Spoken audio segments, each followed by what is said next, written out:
obviously getting your home ready for the season is right on time because we've already begun to It is. kind of go full steam ahead into summer, it seems. So, how do we get started? What do we do first? Some great new ideas this year. One of the things, I personally love when we do get into spring and the weather starts getting a little warmer, open up the doors and windows and you head outside.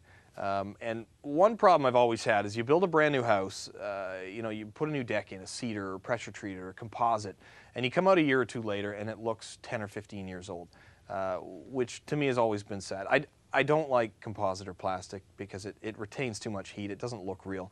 Last year we came across a brand new product from Eastman. It's called Perennial Wood. It's a southern pine that's actually grown right here in the U.S. It's renewable, it's managed, it's fast-growing forest. And through a process called True Last technology, they take this southern pine and they change it at the molecular level. So there's heat, an organic compound, and pressure applied. And the cells of the wood actually change and become hydrophobic. So we've got now a piece of wood that will last 25 years or more. It's a 25-year limited warranty. It comes in 4 pre-finished colors, and this will outlast any of the other woods out there. It's going to outperform the composite, and it is a wood. So for carpenters or people, what do you want? You want to put, a green piece of chemical-filled material on your deck or a piece of plastic? No, you want to put a piece of wood, but you want it to last, and this is exactly what this stuff does.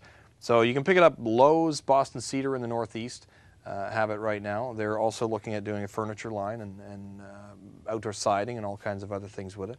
And there's tons of information on perennialwood.com about the product itself. And at the end of the day, it's just a piece of wood that's beautiful and it's going to last. So that's something that I'm excited about this spring for the deck season. Because, all those old rotten decks, they make me unhappy, and spring is a happy time. Spring should be happy. It's definitely a happy time. It is. Yes. Well, is there anything else we should know when it comes to sprucing up the inside of our home? Definitely. Lots of projects on the plate for the spring. One of the things I like to tell people, spring or fall, is get your head up into the attic and have a look at the insulation. Because we tend to think of insulation for keeping us warm in the winter. But in the summer, when the sun's beating down on the roof and it gets hot up there, that heat transfers down into the house, and then our air conditioner's running, and we're spending money that we don't need to spend. So have a look up there. Look at upgrading your insulation to R30 or R40, or even up to R50 in the attic to stop that coming down. If you're renovating, opening up the walls, look at putting in spray foam. 2-pound polyurethane, it's similar to what we use in coolers, so it's very effective at stopping that heat flow. And we use the Wall-Tight Eco from BASF, so it doesn't off-gas, it's inert, it's a great stuff, and it is structural. So the other thing when it comes to insulation and airflow is you can grab some caulking, just some, we've got a latex DAP here that you can put around the trim between the baseboard and the walls or the windows and the walls to stop that airflow coming through. That will reduce your heating costs 20 to 30% with a few tubes of caulking and a bit of work. You can spread it into all the joints, and it works for trim work as well. Flatten it out with a spatula and use a damp sponge just to rub it off. You can paint right over it. Looks like new. It'll stop that airflow coming through the windows and doors and save you some cash.